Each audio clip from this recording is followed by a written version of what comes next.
સહજાત્મ સ્વરૂપ પરમ ગુરુ જે જગમાં લે પાયા નહીં શુરવીર બીજા શ્રી રામ સમા ધૃતિ અચળ ધરી રાજચંદ્ર નિષદિન સેવે સ્વરૂપ રમા મુજ મન તે શ્રી રાજચંદ્રના ચરણ કમળ માલીન રહો વારંવાર કરું વંદન ગુરુ ભક્તિ મુજ માહી વહો વારંવાર કરું વંદન પ્રભુ ભક્તિ મુજ માહી વહો.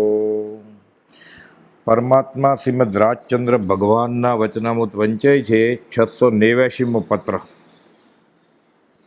ખંભાતના માણેકચંદ ફકીરચંદ શાહ છોટાલાલભાઈને ઘરે રાજછાયામાં કોપદે ઉતરેલા 18 દિવસ એના ઉપર આ પત્ર લખેલો છે. એનો 20 વર્ષનો છોકરો સુંદરદાસ ઉઘરાણી કરવા ગયેલા, ગાડામાં બેસીને સામાન હોય બધો એની ઉપર બેઠેલા. એ રસ્તામાં ખાડો આવ્યો, ગાડું ઢબૂકી ગયું, પડ્યા, માથે જ ગાડું ચાલી ગયું, દેહ છૂટી ગયો. 20 વર્ષનો છોકરો. ગોપાલદેવનો સમાગમ થયેલો છે ને રાળજમાં, મુંબઈમાં ચીજ પોકલી ઉપાશ્રયે દેવકંડી મહારાજને ગોપાલદેવને મળવું હતું, પણ લોકસંઘના વચમાં આવતી હતી. જ્ઞાતિ પ્રતિબંધ, લોક પ્રતિબંધ, કે લોકોને ખબર પડી જશે તો કે આ સાધુ ઝવેરી પાસે જ્ઞાન લેવા જાય છે. પ્રભુશ્રીજી રોજ જાય ચીજ પોકલી અપાશ્રયથી પેઢીએ 1 મહિનો સુધી. તારે આવું છે આવ, કે તો કે આવું, હું નમસ્કાર નહીં કરું, કે તોય ચાલશે આવ. પછી નથી જતા, લોકોને ખબર પડી જશે તો. પછી સુંદરદાસ માણેકચંદ મુંબઈ ગયા, મારે આ પુરુષને મળવું છે. કે સુંદરદાસ કે ફિકર નહીં કરો, હું અહીંયા લઈ આવીશ. પેઢીએથી કૃપાળદેવને ચીજ પોકલી ઉપાશ્રય લઈ આવ્યા સંવંત 1949. અને દેવકીજી મહારાજને પછી ઓળખાણ થઈ કૃપાળદેવની. એટલે આટલી નાની ઉંમરે આવા બધામાં નિમિત્ત બનેલા છે. દેહ છૂટી ગયો. પછી વવાણિયાથી પત્ર લખ્યો છે 689, વવાણિયા, વૈશાખ વદ છઠ, રવિ 1952. સંવંત 1949માં કૃપાળદેવને ચીજ પોકલી લઈ ગયેલા. આ સંવંત 52, 3 વર્ષ પછીનો પત્ર છે. આર્ય શ્રી માણેકચંદ આદિ પ્રત્યે સિસ્તમ તીર્થ.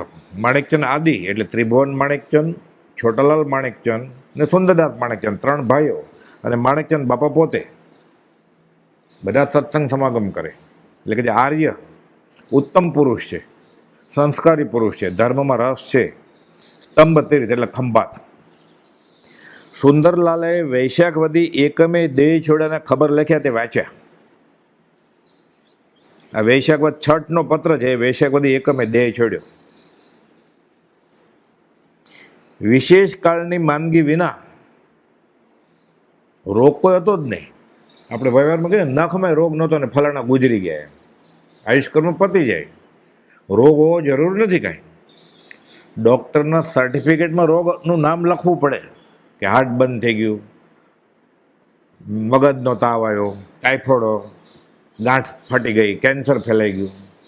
આયુષ્કર્મથી જીવ જીવે કે પછી મરે, પૂરું થઈ જાય. એટલે અને રોગથી શું થાય? શાતા અશાતા ભોગવે. રોગ થાય ત્યારે અશાતા વેદની હોય, રોગ મટી એટલે રાજી થાય. 103 તાવ હોય, પછી દવા આપે ને અઠવાડિયે પછી 101 આવી જાય. હમણાં સારું છે, કે હજી નોર્મલ નથી કાંઈ, પણ 3 તાવ કરતાં તો 1 તાવ સારો ને. બધી વેદની જ છે.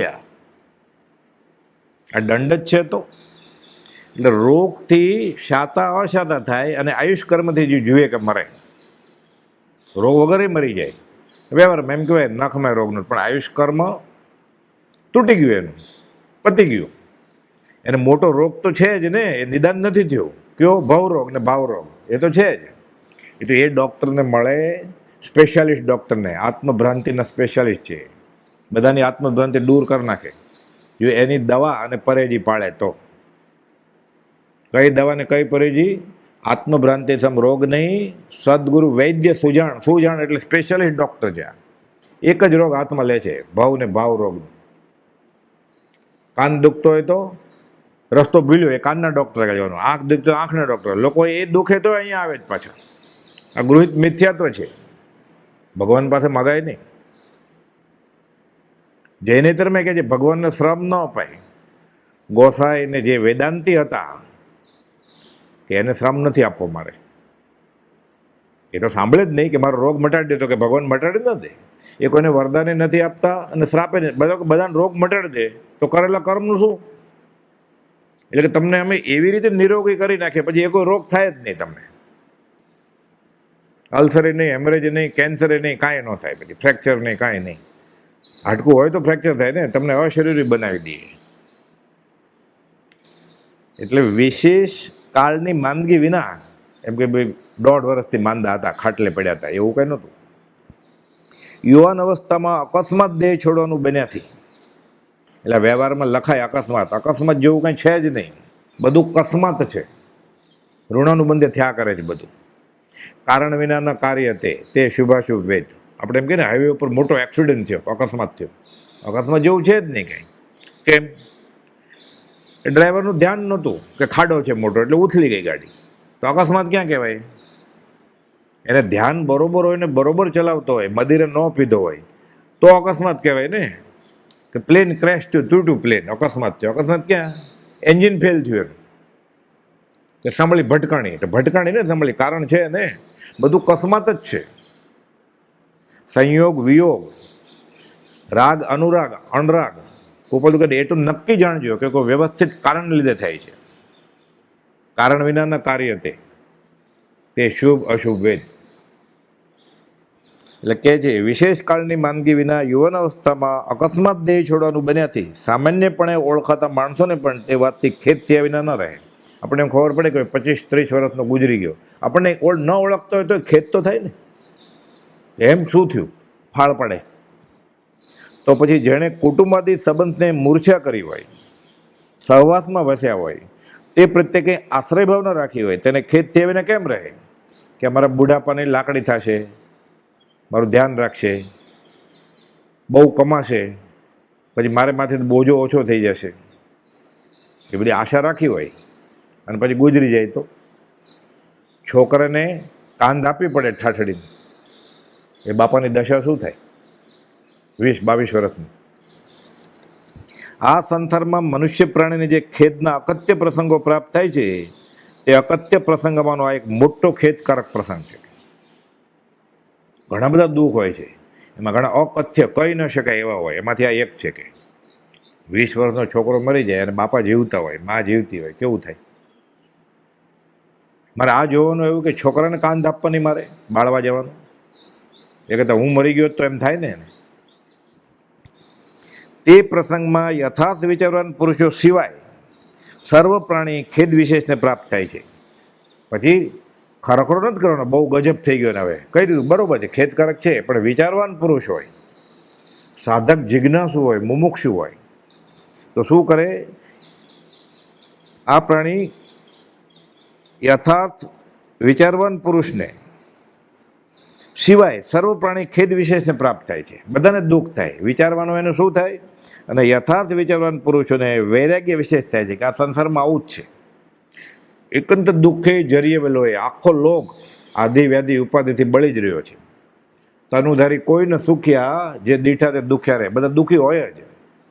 મનનું દુઃખ, શરીરનું દુઃખ, સગા સંબંધીનું દુઃખ, શેઠનું દુઃખ, નોકરનું દુઃખ, પત્નીનું દુઃખ, છોકરાનું દુઃખ, ભણતા નથી, ભણ્યા તો ભણતા નથી, ભણ્યા સંતાન નથી થતું, રોગ નથી મળતો, કમાતા જ નથી,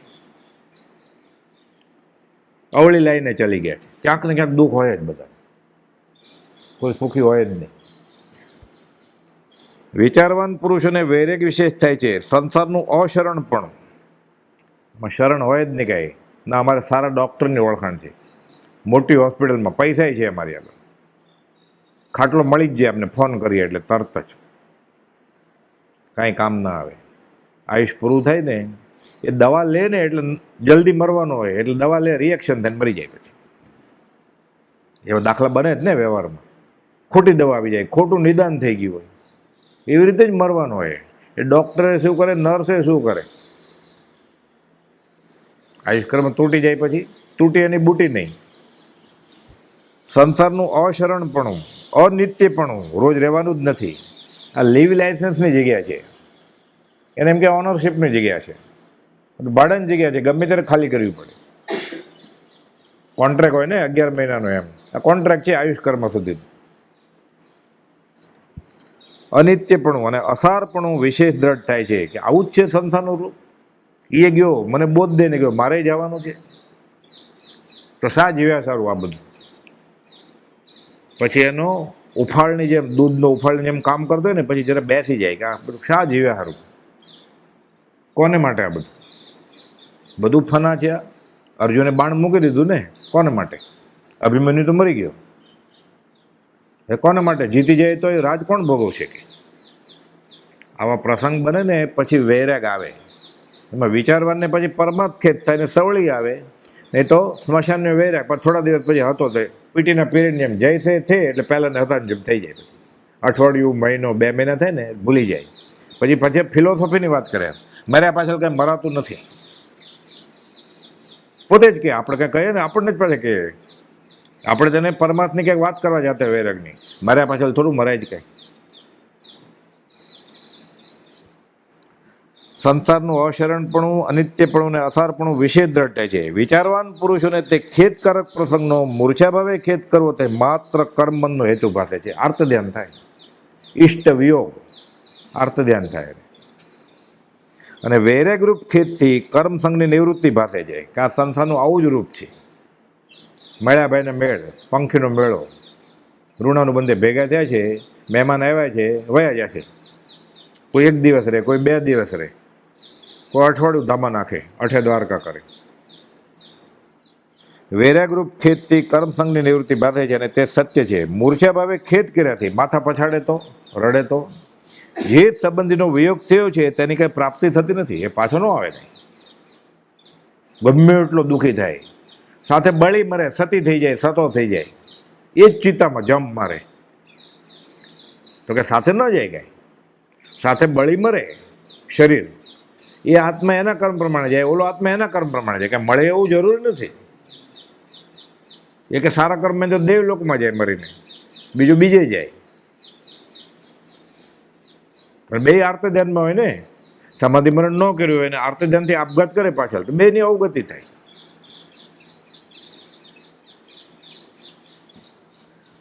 જે સંબંધીનો વિયોગ થયો છે તેની પ્રાપ્તિ થતી નથી, અને જે મૂર્છા થાય છે તે પણ અવિચાર દશાનું ફળ છે. એને જે ખેદ થાય છે, વ્યવહારિક, સાંસારિક, મોહજન્ય, આ બધું અવિચાર દશાનું ફળ છે. એટલે કોઈ રડતો હોય, કોઈ માથા પછાડે, કોઈ ખાવાનું છોડી દે, કોઈ દુઃખી થઈ જાય,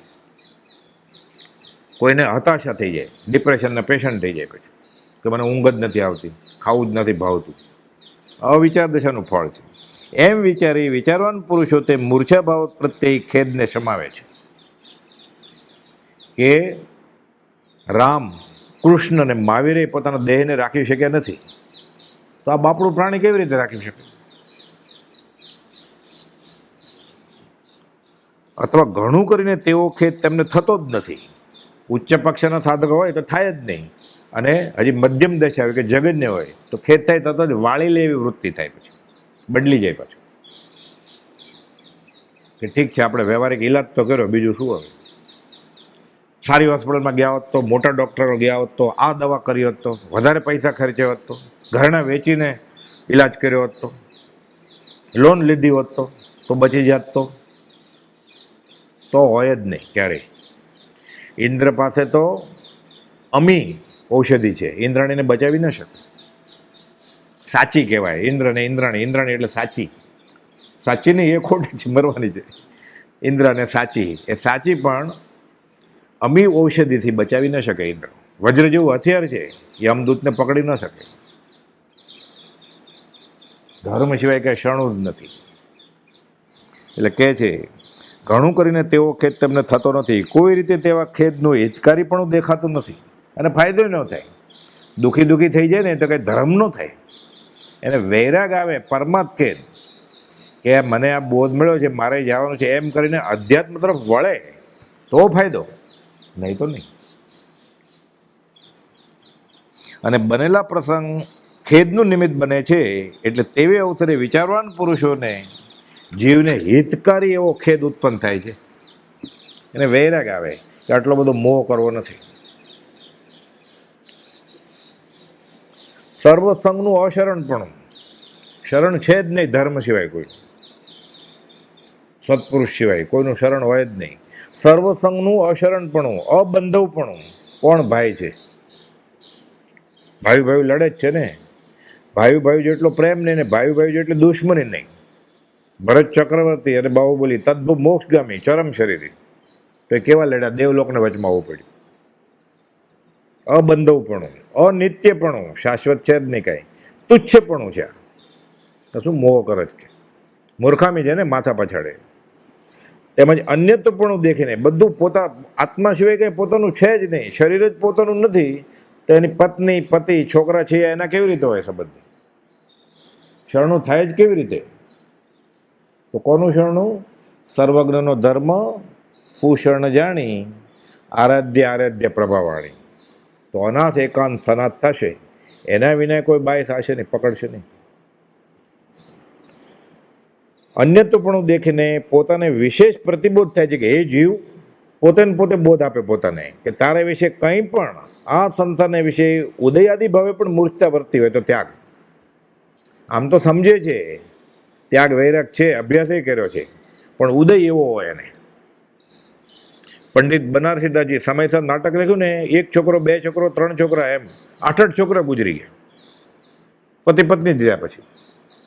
એટલે લખે છે ઝાડ ઉપરના બધા ફળ વયા ગયા, પાંદડા વયા ગયા, કે ઠૂઠિયું ઝાડ રહ્યું ખાલી હું મારી પત્ની કે. પછી વૈરાગ આવે. ઉત્કૃષ્ટ ગ્રંથ, રોચક ગ્રંથ લખ્યો સમયસર નાટક, ગોપાલદેવ વખાણ્યા છે કે સમકિતની છાપ આપી છે ગોપાલદેવ બનારસીદાસને, કે હજી થોડા આગળ વધશે એટલે બેફાટ આત્મા અનુભવમાં આવશે. સમકિતી તો છે જ એમ લખ્યું છે. એટલે લખ્યું છે પ્રસ્તાવનામાં કે એક પછી એક છોકરો જવા માંડ્યા, કે હું પત્ની જ રહ્યા, કે બે બુઢા, ઝાડ ઉપરના બધા ફળ વયા ગયા, કે ઠૂઠું ઝાડ થઈ ગયું. એ જીવ તારે વિશે કંઈ પણ આ સંસારના વિશે ઉદયાદિ ભાવે પણ મૂર્છા વર્તી હોય, એવો કર્મનો ઉદય હોય ને, કે આવા નિમિત્તો ઉપરાઉપરી બને. 1 વર્ષમાં પહેલા મહિને એક ગુજરી જાય, 3 મહિના પછી બીજું કોઈ ગુજરી જાય, પછી વરસ હજી પૂરું ન થયું હોય ત્યાં ત્રીજો ગુજરી જાય. વરસ બદલે કે ને હેપી ન્યૂ યર, આખું વરસ એને કે હેપી અનહેપી થયું ને. શું હેપી ન્યૂ યર, સાલ મુબારક. બધું વ્યવહાર છે, બધું શિષ્ટાચાર. આત્માને એને શું સાલ મુબારક એટલે શું? કે નવું વર્ષ તમારે સારું જાય એટલે શું? પૈસા કમાઓ, ન પરણ્યા પરણો, સંતાન હોય સંતાન થાય, પરદેશ જાઓ, વર્લ્ડ ટૂર કરવું જ ને. એટલે શ્રાપ આપે કે આશીર્વાદ આપ્યા, શુભેચ્છા આપી કે શું કર્યું? કોઈ સાલ મુબારક એમ કે તમે નવા વર્ષે વધારે સત્સંગ કરજો, વધારે મંદિરમાં જાજો, નિવૃત્તિ લેજો, ધંધો ઓછો કરજો, તીર્થયાત્રા કરજો, એવું કોઈ સાલ મુબારક વખતે કહે છે? સામેવાળો એને કહે ને હા સેમ ટુ યુ, તમને સાલ મુબારક. એટલે એણે એ શ્રાપ આપ્યો, ઓલા એને શ્રાપ આપ્યો, એકબીજા બધાને શ્રાપ આપે છે. ગળે ઉતરે. જીવ એટલો આધુનિક થઈ ગયો છે ને, અને એટલો મશીનની જેમ કામ કરે છે ને, યંત્રવત, ઉપયોગ જ નથી એને. તો સમાધિ મરણ કેવી રીતે થાય? કોઈ સાલ મુબારક કહેતો હોય, હાથ મિલાવતો હોય, શુભેચ્છા આપતો હોય, ત્યારે કોઈ આપતો હોય કે તું હવે સત્સંગ કરજે ને સમકિત થઈ જાય તને, કે બહુ બૂઢો થઈ ગયો ને હવે તો સમાધિ મરણ કરજે, એમ કહેતો મારે ને એક સાલ મુબારક દિવસે આવું બોલે છે, મરવાની વાત.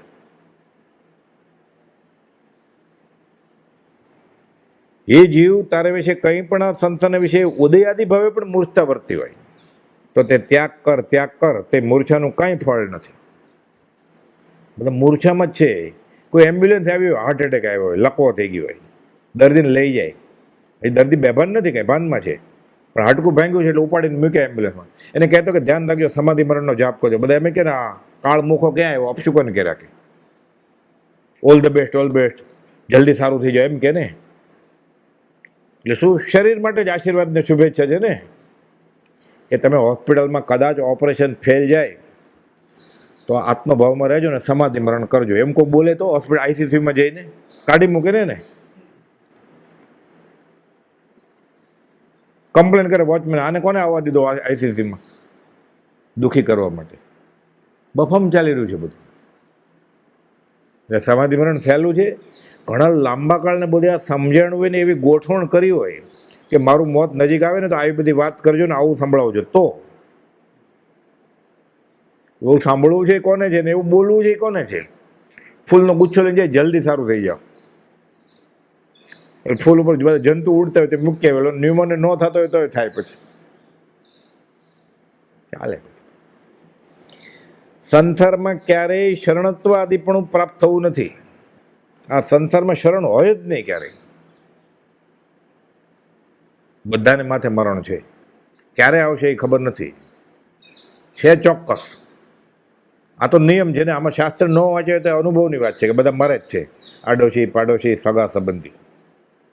કોઈ ગર્ભ વિશે મરે જન્મતા, કોઈ બાળપણામાં મરે, યુવાન મરતા જોઈ. મરણનો નિયમ નથી કાંઈ. એક નિયમ નક્કી છે. શું? જે જાયું તે જાય. કોઈ 100 વર્ષે મરે, કોઈ 1 વર્ષે મરે, કોઈ ગર્ભમાં જ મરી જાય. મરેલો જ નીકળે. ક સુવાવડ થઈ એમ નથી કહેતા.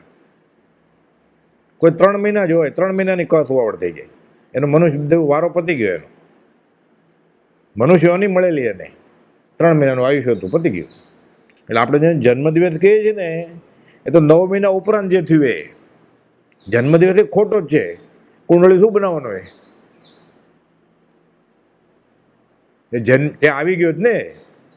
એટલે 9 મહિનાની ઉંમર એ જન્મે ત્યારે 9 મહિનાની ઉંમર થઈ ગઈ જ ને. કોઈ ઉમેરે છે કુંડળી બનાવવામાં? તો એ 8મે મહિને ગુજરી જાય માનો તો મનુષ્ય દેહ પતી ગયો કે નહીં? તો આયુષ કેટલું હતું? 8 મહિનાનું ગર્ભમાં. તો કુંડળી તો જન્મે પછી બનાવે છે. આંધળે બેરું કૂટાય જ ને બધું. કોપલે કહ્યું છે જ્યોતિષના પ્રશ્નના ઉત્તર સાંભળીને જે જીવ આનંદ પામે છે એ જીવ પરમાત્માનું પાત્ર થવાને દુર્લભ છે. એને ધર્મ ન ચડે. કોઈ કુંડળી એટલે જોડાવી કે આમાં જોગ છે કંઈ સત્સંગનો, સંકિતનો, સમાધિમાંનો એટલે કુંડળી બતાવે છે કે હસ્તરેખા જોવો તો મારી, હું ધર્મમાં ક્યારે રસ લેતો થાશ, મારી કુંડળી જોઈ દેતો. એમ પૂછું હું પરદેશ ગમનનો જોગ છે એટલે નરકે જલ્દી જાઉં એવું જોવડાવે છે. આપઘાત ક્યારે કરીશું? નહીં પૂછતો કરવાનો જ છે ને તું. ક્ષણ ક્ષણ ભયંકર ભાવ મળે તો એ વ્યવહાર પૂછવા ગયો છે જ્યોતિષ એટલે ભાવ મરણમાં જ છે. અને પૂછીને શું કામ છે?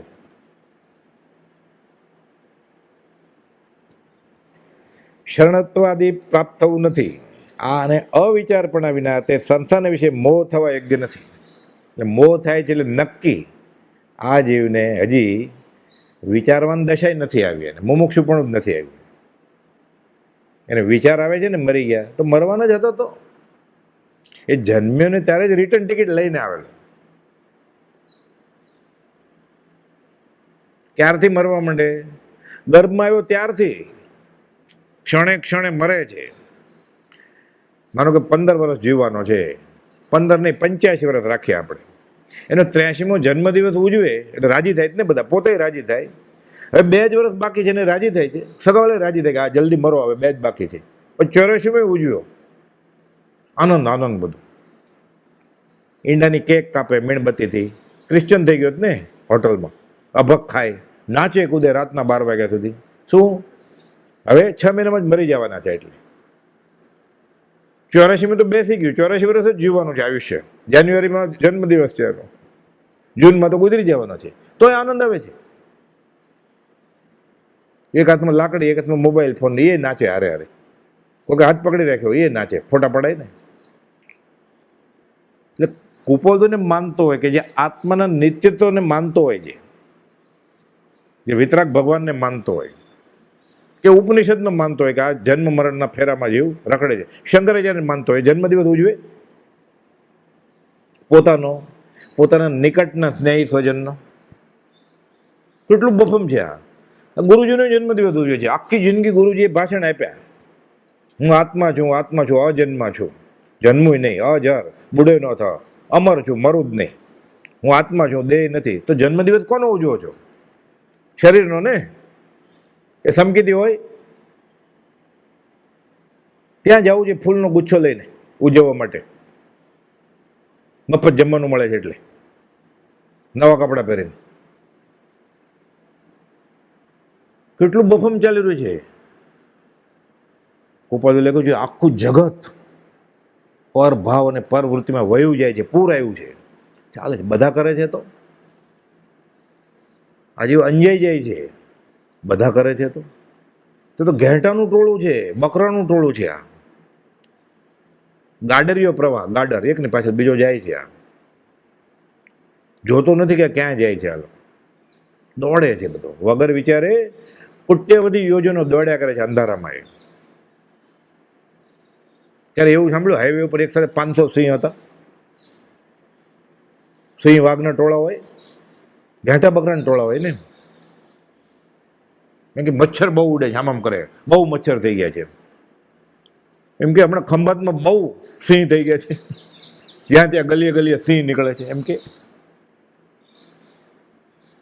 ટોળા ઘેટા બકરા ના હોય, આ પતંગિયા જેમ અંજાઈ જાય છે ટોળું છે.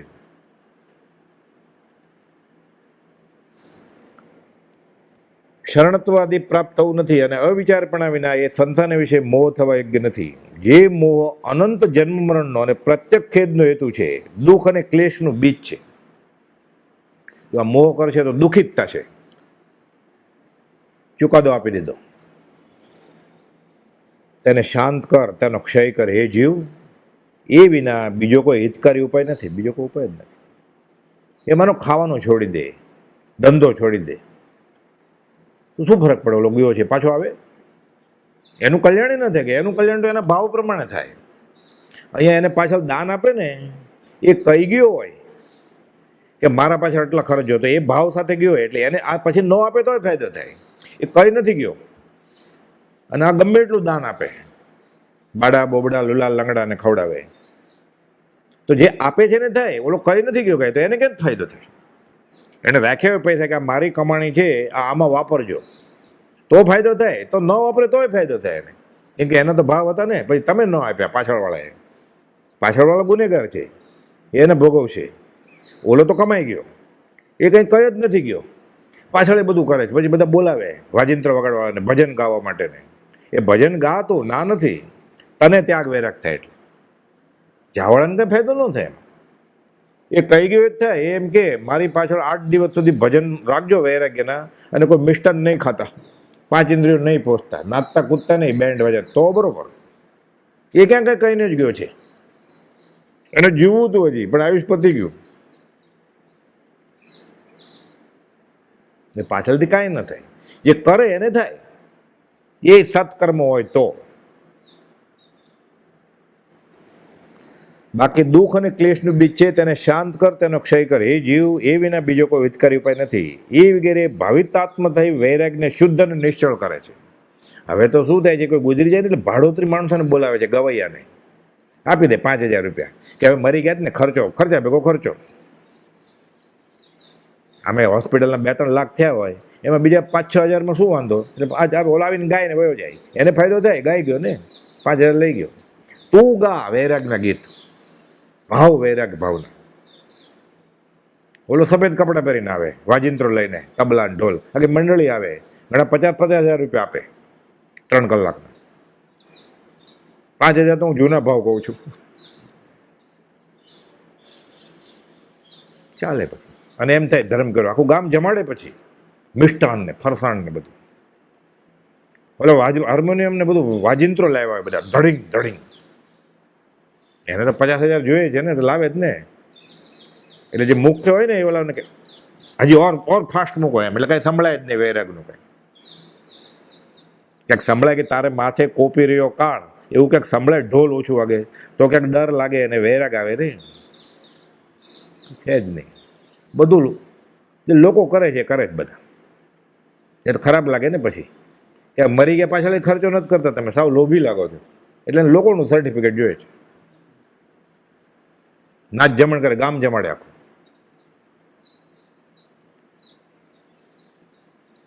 આમ એ બધા પૈસાવાળા જ છે, જમવા આવે. એ કદાચ પાંજરાપોળમાં આપી દીધો હોત તો પૈસા, અનાથ આશ્રમમાં આપી દીધા હોત તો, બાડા બોબડા લુલા લંગડાને, તોય ફાયદો થાત ને થોડો. અરે ગુજરી કહેતો કે સારો જમણવાર ન કર્યો, કે એક જ મીઠાઈ રાખેલી, એમ કે વયા જાય. એ જેમે પછી બોલે, જમતા જમતા ન બોલે, કે પેલા જેટલું ચાલે એટલું ખાઈ લે પછી કે. આવા ભાવિતાત્મા થઈ વૈરાગને શુદ્ધ અને નિશ્ચલ કરે છે. જે કોઈ જીવ યથાર્થ વિચારથી જોવે છે તેને આ જ પ્રકારે ભાસે છે. આ જીવને દેહ સંબંધોને મૃત્યુ ન હોત, દેહ મળ્યો છે પોતાને કે પોતાના સગા સંબંધીને, અને મરણ ન હોત તો મજા આવી જાત ને. મજા ક્યાં? જેલ બધી ઉભરાત, પછી રાખવા ક્યાં? કેટલો ઝઘડા થાત પછી. ઘરના જ નથી પોસાતા, મા બાપે નથી પોસાતા, સંતાને નથી પોસાતા, પુત્ર વધુ નથી પોસાતી, સાસુને વહુ નથી પોસાતી, વહુને સાસુ નથી પોસાતી, કોઈ મરે જ નહીં તો શું દશા થયા સંસારની. આ જીવને દેહ સંબંધોની મૃત્યુ ન હોત તો આ સંસાર સિવાય બીજે તેની વૃત્તિ જોડાવાનો અભિપ્રાય થાત નહીં. તો મંદિર યાદ જ કેનું આવે પછી? આમે નથી આવતું યાદ, પછી ક્યારે યાદ આવે? બધા મંદિર જો, બધા આશ્રમ જો, તે બધા ખાલી જ હોય ને. એવું કંઈ બન્યું કે ફલાણા મંદિરમાં જગ્યા નથી ને એટલે ભક્તને ના પડે કે હમણાં ભક્તિ કરવા નહીં આવતા, પછી આવજો? ખાલી પડ્યું છે બધું. પૂજારી પૂજા કરે છે, ભક્ત હોય તો ભક્તજન કરે ને, પગાર આપ્યો હોય. એ 8-10 મંદિરમાં જતો હોય, 1 કલાક અહીંયાથી, પછી તરતો જ બીજે જાય, ત્રીજે જાય. એક જોડી ધોતિયાની હોય, મૂકી દીધો હોય બ્રાહ્મણ, નાઈ ધોઈને ઉપડે. 5-6 મંદિરનો કોન્ટ્રાક્ટ હોય એટલે એ 50,000 લાખ મહિને થાય એને, 5 પગાર ભેગા થાય એટલે. દીવાની વાટે રેડીમેડ લાવે છે, તો આરતી દેવાની વાટ હોય ને, કોન્ટ્રાક્ટ મહિને દઈ જાય. ઓલો કોણ દઈ જાય? ઓલો મુસલમાન. કોણે બનાવેલી? એની છોકરી રજસવાલામાંથી, ત્યારે એનો દીવો કરે, ચાલે છે. રેડીમેડ ઘી હોય, પલ્લેલી હોય, ચરબીનું ઘી હોય, માંસાહાર. ફૂલ વેચાતા મળે, મંદિરની બહાર ફૂલવાળો બેઠો હોય, 10 રૂપિયાના, 50 રૂપિયાના, જેટલા ગુલાબ જોતા હોય બધું વેચાતું જોઈએ. કાશ્મીરના ગુલાબ એ કઈ જૈન ધર્મી ન હોય, કઈ એ કાપીને લઈ આવ્યો ફૂલ ક્યાંકથી.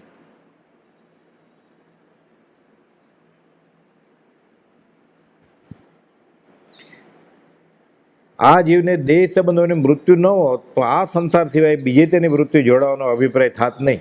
મુખ્ય કરીને મૃત્યુને ભયે પરમાત્રુપ બીજે સ્થાને કે વૃત્તિ પ્રેરી છે. ડર લાગે છે મોતનો, હું મરી જઈશ. એ પણ કોઈક વિરલા જીવને પ્રેરિત થઈ છે. એ તો 5-15 દિવસ રહે પછી પાછા જેમ હતા એમ. ઘણા જીવોને તો બાહ્ય નિમિત્તથી મૃત્યુભય પરથી બાહ્ય ક્ષણિક વૈરાગ પ્રાપ્ત થાય, સ્મશાનનો વૈરાગ. વિશેષ કાર્યકારી થયા વિના નાશ પામે છે વૈરાગ. 2-5 દિવસ, અઠવાડિયું, 15 દિવસ. પેલા શું કરે? ટીવી બીવી જોવે નહીં શરૂઆતમાં, એ દિવસે ને અઠવાડિયું છાપું ન અડે, ખોટું ઓછું ખાય, કે ચા સાથે નાસ્તો કરે પણ રોટલી દાળમાં શાક ના ખાય. કાંઈ 2-3 દિવસ થાય ને પછી ખાલી હેડલાઇન વાંચે છાપાની, અંદર ન વાંચે, નાનું મુખ્ય.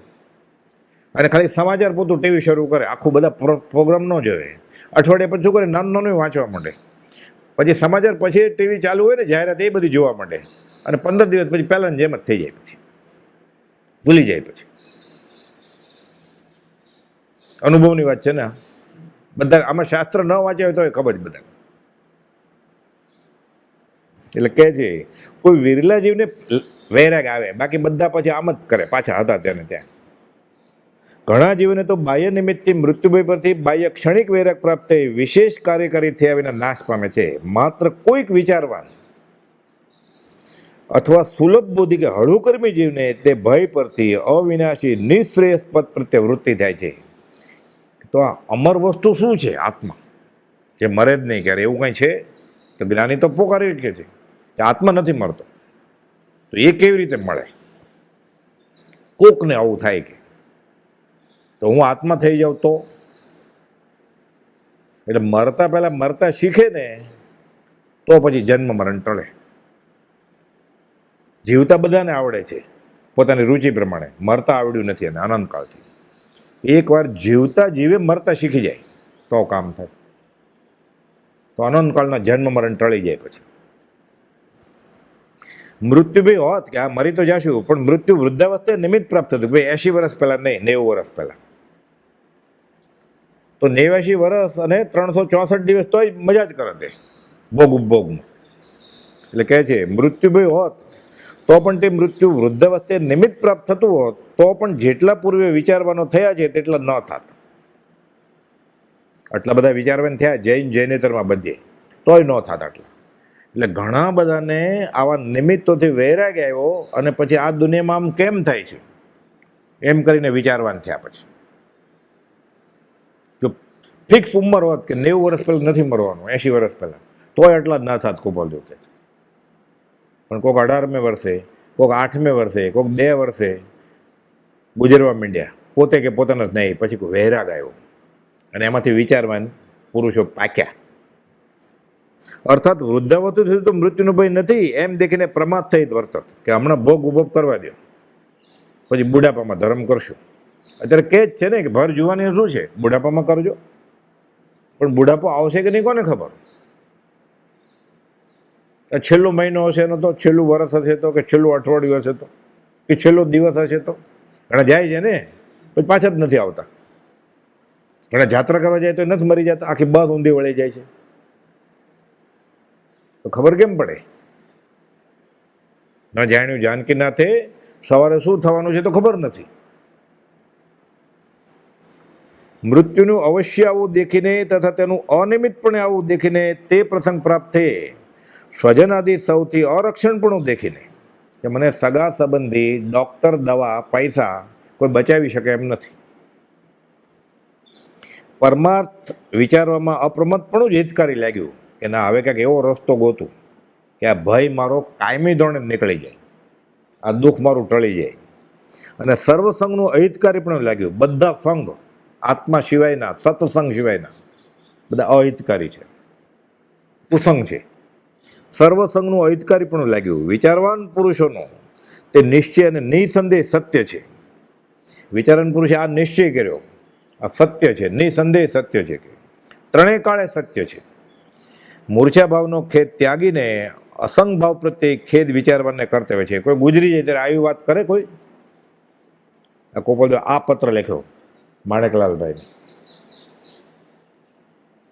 ફરી ફરીને વાંચે તો થોડી વૃત્તિ આ બાજુ ઢળે ને. પછી જો આ સંસારના વિશે આવા પ્રસંગનો સંભવ હોત નહીં, આવું થાત જ નહીં, અકાળ મૃત્યુ ન થાત. કે પહેલાં એ મોટી ઉંમરનો એ જ ગુજરે, પછી જ નાની ઉંમરના ગુજરે, અને એ વૃદ્ધાવસ્થા થાય 80-90 પછી જ ગુજરે. કઈને આવે મોત, એમને એમ ન આવી જાય, કંઈ ઝડપી ન લે ઊંઘતા. આ સંસારના વિશે આવા પ્રસંગનો સંભવ ન હોત, પોતાને અથવા પરને તેવા પ્રસંગની અપ્રાપ્તિ દેખાતી હોત, આવું નહોતું, ન થાય એમ. એવું હોત તો અશરણાદિ પણ ન હોત, શરણ હોય એમ. એવું હોત તો પંચે વિષયના સુખ સાધનનું કશું ન્યૂનપણું પ્રાય નહોતું. એવા શ્રી ઋષભદેવાદી પરમ પુરુષો અને ભરત આદિ ચક્રવર્તીઓ તેનો શા કારણે ત્યાગ કરત? 6 ખંડના ધણી ચક્રવર્તી, 96,000 રાણી,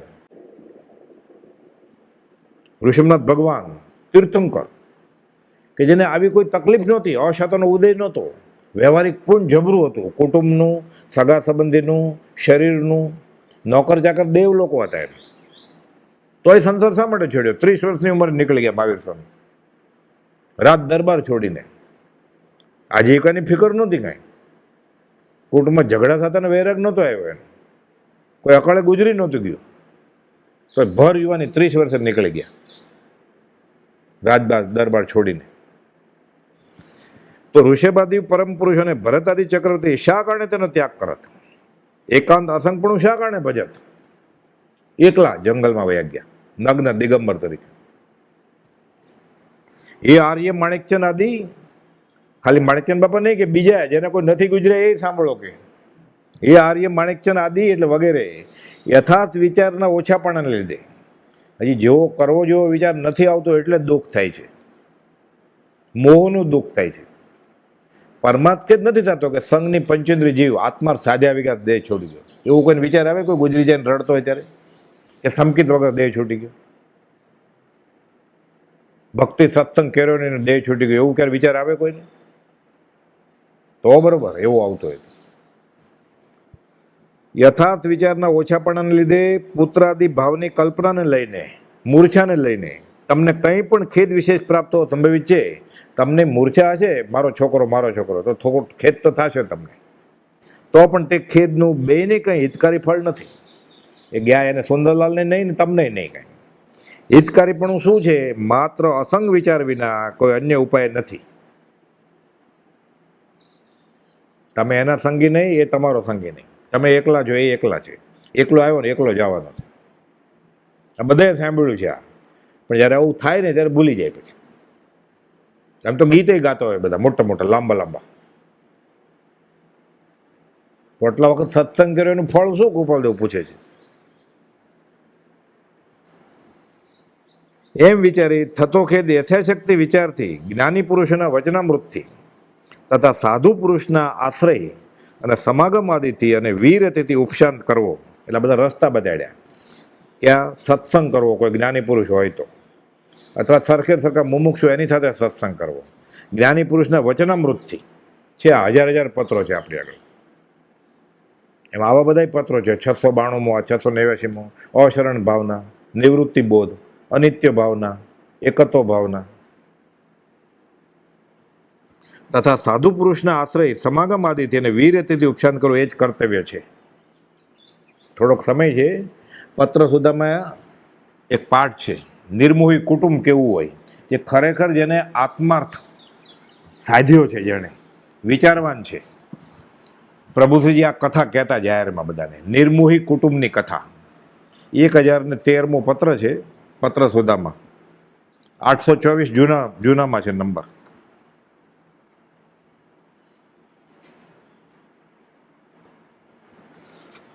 નિર્મોહી કુટુંબની કથા.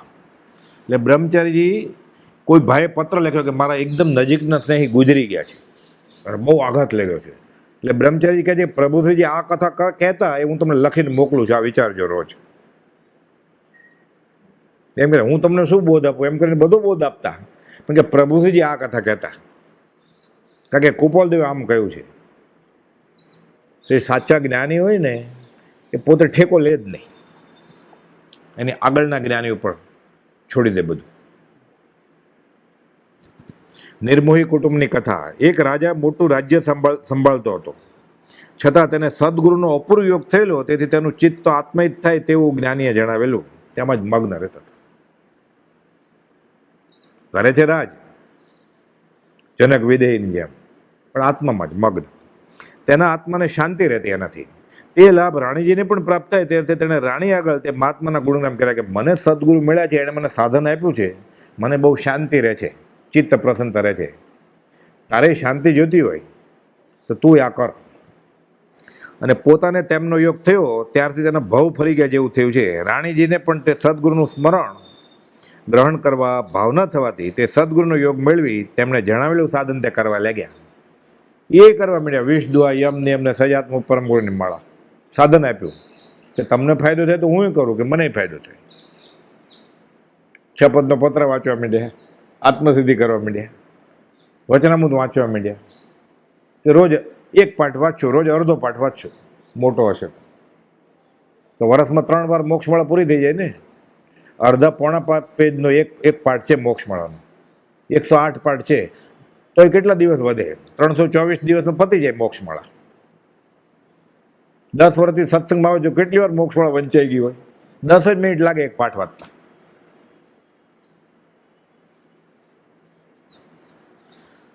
સદગુરુ સ્મરણ કરવાના એને ભાવ થયા અને સદગુરુનો યોગ મેળવી તેમણે પણ તે સાધન લીધું આજ્ઞાપૂર્વક અને કરવા માંડ્યા.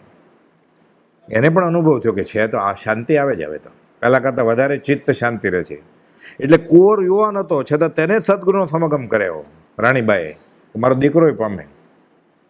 તેને પણ ધર્મની લગ્ન લાગી. કુંવરે તેની સ્ત્રીને સમજાવી. તેણે પણ સદગુરુની ઉપાસના કરીને શાંતિ મેળવી આ પ્રમાણે આત્માર્થે બધા જ સત્સાધન રચતા રચતા અને પૂર્વક્રમના યોગે સુખ દુઃખ ભોગવતા ભોગવતા ઉદાસીન રહેતા. ઘર હોય તો વાસણે ખખડે, રોજ કંઈ એક સરખા દિવસ સુખના જાતા નથી કાંઈ. પણ આ રાજા રાણી અને યુવાન કુંવર અને કુંવરી ચારેય આ સાધનમાં મગ્ન છે. સુખમાં છકી ન જાય, દુઃખમાં બહુ હિંમત હારી ન જાય. સમય વિતાવા લાગ્યા. દેવલોકમાં ઇન્દ્રે એક વખત આ આખા કુટુંબના વખાણ કર્યા કે મૃત્યુ લોકમાં એક કુટુંબ છે આવું છે. તે સાંભળીને એક દેવને થયું કે ઇન્દ્રનું કહેવું ખરું લાગતું નથી. બધે હોય, ગામ હોય તે ઉકળો હોય જ, એટલે ઘણા દ્વેષી હોય, ઈર્ષ્યા કરે, એવું હોય જ નહીં ક્યારે. એટલે પરીક્ષા કરું કેવું. પુરુષો તો કંઈ સમજે, પણ બૈરામાં ધર્મ સમજવાની બુદ્ધિ ક્યાં હોય? કહેવાય છે બુદ્ધિ બૈરાની ક્યાં હોય? પાની. બૈરાની બુદ્ધિ પાની એમ કહેવાય. ત્યાં આ વિચારે છે દેવ કે કદાચ પુરુષો એવું કરતા હશે સત્સંગનું બધું, બૈરાને શું અક્કલ હોય? મોહ જ હોય કે તે તો મોહમાં જ આખો ભાવ ગાળી નાખે. તેથી પરીક્ષા કરવા તે રાજાની રાજધાનીની દરવાજે આવીને ઊભો રહ્યો. થોડી વારમાં રાજકુમાર વન ક્રીડા કરવા એક લશ્કરની ટુકડી લઈ જંગલમાં જતો હતો. ફરવા ગયા જંગલમાં, બધા સાથે સૈનિકો છે બધા. તે જોઈ દેવે બાવા યોગીનું રૂપ ધારણ કર્યું. લાંબી જટાને બાવા થઈ ગયા તરત જ દેવે વેક્રિય રૂપ ધારણ કર્યું. રાજસભામાં જાય છે, રાજા પાસે દરબારમાં. આંખોમાં આંસુ લાવી ગળામાં ડૂમો ભરાયો દેખાવ કરી તેણે કહ્યું, હે રાજાજી, મોટી ઉંમરે આપને એક કુંવરની પ્રાપ્તિ થઈ. આ રાજા પરણ્યા પછી ઘણા દિવસે અગણી રહેલી રાણીને, એટલે માંડ માંડ વૃદ્ધ થયા ત્યારે માંડ છોકરો થયેલો. તે રાજ્ય ચલાવે તેવા થયા ત્યાં તો શિકાર કરવા ગયા હશે કે જંગલમાં. મારી ઝૂંપડી પાસે, એ જ જંગલમાં મારી ઝૂંપડી હતી, વાઘે એને મારી નાખેલા મેં જોયા. એટલે હું તમને આ અમંગળ સમાચાર દેવા આવ્યો છું. ગજબ થઈ ગયો કે રડે છે આ બાવો છે. દેવ પરીક્ષા કરવા આવ્યો છે. ત્યારથી મારી આંખોમાં આંસુ સોકાતા નથી. હવે રાજ્યનું થશે શું? તમારી તો ઉંમર થઈ ગઈ, ખરું પાંચો તમે. રાજાએ યોગીને આસન પર બેસાડે કે પધારો યોગીરાજ, પધાર, બેસો. માન આપે ને. પહેલાના જમાનામાં આવા સંન્યાસી આવે ને બધા રાજા માન આપે. અતિથિ દેવો ભો, કે આસન પર બેસો, શાંત થાવ, પાણીનો ગ્લાસ પીવો, રડો નહીં. હવે આવા સમાચાર લાવ્યા છે, હવે બેસો. યોગીરાજ, આપ કેટલા વર્ષથી જંગલમાં છો? યોગી બોલ્યા, 25 વર્ષથી. ત્યાં શું કરો છો? તો ઈશ્વર ભજન કરો છો. ભજન કરો છો, ભક્તિ કરો છો કે નાટક કરો છો? એટલે પૂછે જ રાજા, બાવાજી આપ આટલો ક્લેશ કરો છો, તમને સાચા ગુરુ મળ્યા એવું લાગતું નથી. તો મારો છોકરો મરી ગયો ને તમે છે ને માથા પછાડો જ કે તમારો મરી ગયો હોય તોય માથા ના પછાડાય. આપણે ઓળખાણ નથી કાંઈ. તો રાજાનો કુંવર ગુજરી જાય એમાં બાવાજીને શા માટે એટલું દુઃખ થાય કે અહીંયા આવવું પડે રાજ દરબાર માથું પછાડવા માટે? 25 વર્ષ તમે ભક્તિ કરો છો નક્કી. એટલે તમને જે ગુરુ મળ્યા છે તમને નક્કી આત્મજ્ઞાની ગુરુ હોવા ન જોઈએ. નહીં તો પોતાનો દીકરો મરી જાય તો પણ ક્લેશ કરો નકામો સમજવો જોઈએ. ગુરુએ શીખવાડ્યું હોય ને તમને 25 વર્ષમાં ક્યાંક તો તમે વાંચતા હો તેની અસર થવી જોઈએ ને. નક્કી આ જીવને સત્સંગનું ફળ થયું નથી, એટલે કાં તો સત્સંગ છે જ નહીં, કાં તો એ ગુરુને ઓળખ્યો જ નથી, કાં તો એ જે ગુરુ માને છે અસત ગુરુ છે. ટાળો મળે ને, નક્કી ભૂલ થાય છે, ક્યાંક રોંગ નંબર લાગ્યો છે ક્યાંક. નહીં તો પોતાનો દીકરો મરી જાય તો પણ ક્લેશ કરો નકામો સમજવો જોઈએ. એ ગુરુજી કહે ને કે કોઈ જન્મે જ નહીં, કોઈ મરે જ નહીં, એટલે જન્મદિવસ ન ઉજવે ને. કે શિષ્યો કે અમારે ઉજવવો છે તો ગુરુજી એમ કે આ ધતિંગ છોડો, હું જન્મ્યો નથી, હું અમર છું. એને આત્મજ્ઞાન થયું હોય તો એમ કહે ને કે હું જન્મ્યો જ નથી, અજન્મા છું અને મરું નહીં. આ બોલતો નથી તેને ચેલામાં એ જ આવે ને. પછી જે ગુરુને સેવતો એની બધી રીતિ સીધી આવી જાય ને, શુભ અશુભ, પરમાર્થિક અપરમાર્થિક બધી. એટલે કહે છે તમને પારકા છોકરાનું એટલું બધું દુઃખ લાગે છે તો વૈરાગ વિના ઈશ્વર ભજન તમે શું કરો છો આટલા વખતથી? તમારા છોકરામાં તમારે ન રડવું જોઈએ. તો મારો છોકરો ગુજરી ગયો, તમને આટલું બધું કેવું દુઃખ થાય છે? તો ભજન શું કરો? તો પછી નાટક મંડળી કરે એવું જ ને. માટે હવે સદગુરુ શોધો, સાચો વૈરાગ પામો અને ઈશ્વરને ઓળખી મનુષ્યભાવ સફળ કરો, એમ કંઈ રજા આપી દીધી કે જાઓ તમે. ત્યાંથી રાણી પાસે ગયો કે આ રાજા કાંઈ ઇન્દ્ર કે એવું જ છે કે રાણી બા આગળ જાય છે અંતપુરમાં આજ્ઞા લઈને. બૈરા આગળ વળી વધારે ફેલ દેવમાયાથી કરવા લાગ્યો. હાંફતો આપતો છાતી કૂટવા લાગ્યો. રાણીજી સત્યાનાશ વળી ગયું. કુંવરજીને વાઘે મારી નાખેલા મારી ઝૂંપડી પાસે મેં જોયા છે, તેથી દોડતો દોડતો હું તમને ખબર કહેવા આવ્યો છું. અને કૂટવા માંડ્યો, વાળ ખેંચી ખેંચી. એને કહે રાણી તો સ્ત્રી છે એટલે માની જશે. રાણીજીએ તેમને બેસાડી પાણી પાયું, મોં માથું સાફ કરી સ્વસ્થ થવા કહ્યું કે શાંત થઈ જાઓ. એટલે તે બેઠા, પાણી પીધું. રાણીજીએ કહ્યું, બાવાજી આ ચોગનમાં આંબો છે ને તેના ઉપર ઘણી કેરીઓ બેસે છે, તેમાંથી ઘણી કેરીઓ તો ગરી જાય, કોઈ વધે તે બીજા તોડી લે છે. તેમ મને ઘણા સંતાન થયા હતા અને ઘણા મરી ગયા. કારણ કે પહેલો ને છેલ્લો છોકરો નથી, કે ઘણા થયા હતા મને, ઘણા સંતાન થઈને મરી ગયા. આયુષ્ય બળે યુવાવસ્થામાં આ કુંવર પામ્યો થયું. આ ઘણા વખત પછી, લગ્ન પછી ત્યાં વળી કાળે તેનો પ્રભાવ જણાવ્યો કે એનું આયુષ્ય એટલું હશે, તો કાળે એનો પ્રભાવ બતાવ્યો, ગુજરી ગયો. જેમ કેરી આંબા ઉપરથી પડી જાય છે, આયુષ્ય પૂરું થયું તો આ વાઘે ફાડી નાખ્યો. એને નિમિત્ત તો જોઈએ ને ક્યાંક મરવાનું. એમ નથી કે ઠેસ વાગીને ગુજરી ગયા. ઠેસ વાગીને નિમિત્ત તો જોઈએ ને. બનનાર છે તે ફરનાર નથી. અમને સદગુરુનો યોગ થયો છે, તેથી અમને ભક્તિ એ જ આ ભૂમાં અત્યંત પ્રિય છે. તેટલી પ્રીતિ કુંવર પ્રત્યે પણ નથી. અમને જેટલી ભક્તિ ગમે છે એટલી કુંવર પ્રત્યે પ્રીતિ નથી અમને. પર પ્રેમ પ્રવાહ બડે પ્રભુ છે, સબ આગમ ભેદ સૂર બસે. હવે જિંદગી ટકશે ત્યાં સુધી ભક્તિ કરી આ આત્માનું હિત કરીશું. પણ આપને આટલો બધો ક્લેશ થાય છે તે જાણી રાણી કહે છે, મને નવાઈ લાગે છે કે તમે બાવાજી સંન્યાસી છો. ત્યાંથી ઉઠી તે દેવ કુંવરની પટરાણી પાસે ગયો. કુંવર તો ગુજરી ગયો છે, એટલે હવે એક વધી આ પટરાણી પાસે જાય છે. ત્યાં જે વાલ તોડવા લાગ્યો ને છાતી કૂટવા લાગ્યો. તે જે પટેલ પૂછ્યું, બાવાજી આમ કેમ કરો છો? તેણે કહ્યું, તમારું નસીબ ફૂટી ગયું છે એટલે હું કરું છું. કુંવરજીને વાઘે મારી નાખેલા મારી ઝૂંપડી પાસે મેં જોયા, ત્યારથી મને ચેન પડતું નથી, એટલે તમને ખબર કહેવા આટલે દૂર આવ્યો છું. બાઈ બોલી, બાવાજી આવે તે સારું કર્યું, તમે પરોપકાર કરવા આવ્યો હતો. પણ મારી વાત સાંભળો કે હું ક્યાં જન્મેલી, ક્યાં ઉછરેલી અને પૂર્વના સંસ્કારે ક્યાં કુટુંબમાં આવી ચડી. છોકરી ક્યાં જન્મી હોય, છોકરો ક્યાં જન્મ્યો, એનો હસ્તમિલાપ થાય ને, પછી આ ઘર એનું થઈ જાય. એને છોકરા થાય, એને છોકરી થાય, એને પણ બીજે ક્યાંક મોકલે, એનું ઓલું ઘર થઈ જાય. નાટકના પાત્ર જેવું છે ને આ બધું. પૂર્વના સંસ્કારે આ કુટુંબમાં આવી, પણ મોટો લાભ તો અમને સદગુરુનો યોગ થઈ ગયો છે અને અમે બધા સાચી ભક્તિ કરીએ છીએ. ત્યારથી અમે બધા કુટુંબના જાણે મરી ગયા હોય એમ જ જીવીએ છીએ. પછી ફિકર કે નહીં, મરી જ ગયા છીએ તો હવે નુકસાન કોને થાય? મરી ગયો હોય તો વ્યવહારિક નુકસાન થાય, જીવતો હોય તો થાય ને. કેમ બધા સદગુરુનું સાધન મળ્યું ને આ બધું ભક્તિ, અમે બધા મરી ગયા એમ જ જીવીએ છીએ. એટલે ક્યાંક નુકસાન થાય વ્યવહારિક તો અમને ખેદ થતો જ નથી. કેમ? અમે ગુજરી જ ગયા છીએ. એટલે જીવતા જ અમે મરી ગયા છે, હવે શું મરવાનું, હવે શું ગુમાવવાનું છે? કહેવત છે ને, મડાને વીજળીનો ભેંસો, મડદાને વીજળીનો ડર લાગે તો વીજળી પડશે. વીજળી કોના ઉપર પડશે? મડદા ઉપર ને. તો મડદાને ડર લાગે. અમે બધા મરેલા છીએ એમ જ જીવીએ જ કે અમને કંઈ ડર જ નથી લાગતો. મડાને એટલે મડદાને વીજળીનો ભય નહીં, ભય નહીં, એમ દેશી કહેવત છે. અમને શાનો ડર? જીવતા હોય તો ડર લાગે, મડદાને શાનો ડર લાગે?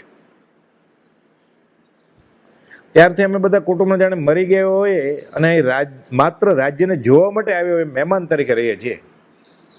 પૂર્વ કર્મની આ જવાબદારી આવી ગઈ છે ઋણાનુબંધે, એટલે આવ્યા છીએ બધા, એવી રીતે મળ્યા છીએ.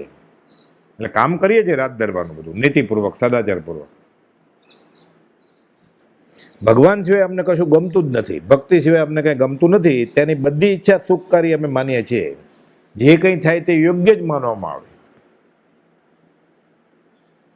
તો ક્લેશ ન થાય ને, પછી આર્તજન ન થાય. પાડાનો પગ ભાંગ્યો તો સારા માટે ભાંગ્યો. બારવટે લઈ ગયા 50 ઢોર, આ પાડાને ન લીધો, બધાને કસાઈ કરીને વેચી નાખ્યા. પાડો બચી ગયો. કેમ? એનો પગ ભાંગ્યો તો એને ક્યાં ઉપાડે અડધી રાત્રે? એટલે એ બચી ગયો. ઓલો 49 પાડા બધા કસાઈ કાઢે વેચી નાખ્યા. ઈશ્વરની બધી ઈચ્છા સુખ કરી મને છે. આપ હવે ક્લેશ કરશો નહીં એટલો બધો, અમને કંઈ એવો ક્લેશ થતો નથી. કંઈ સદગુરુ અમે સુખી થયા છીએ અને અમે સુખી જ રહેવાના છીએ. ત્યાં રાજા રાણી આવ્યા એટલે દેવ બાવાનું રૂપ તજીને દેવ થઈ ગયો. રાજા રાણી આ વિચાર કરે છે કે કુંવરીને મળી આવી આપણે, કે એને આ બાબાએ કહ્યું હશે કે ખબર પડી હશે તો કુંવરી ભક્તિ કરે છે કે મંત્ર કરે છે કે બીજું કાંઈ રડવા માંડી. ત્યાં આવ્યા તો દેવને ખબર પડી ગઈ કે આ બે આગળ તો હું ફેલ ગયેલો. એટલે આ બાવો દેવનું રૂપ લે છે કે કુંવર મરી નથી ગયો, માત્ર તમારી પરીક્ષા કરવા હું આવ્યો તો એમ કહી તેમને નમસ્કાર કરીને પાછો દેવલોકમાં ગયો.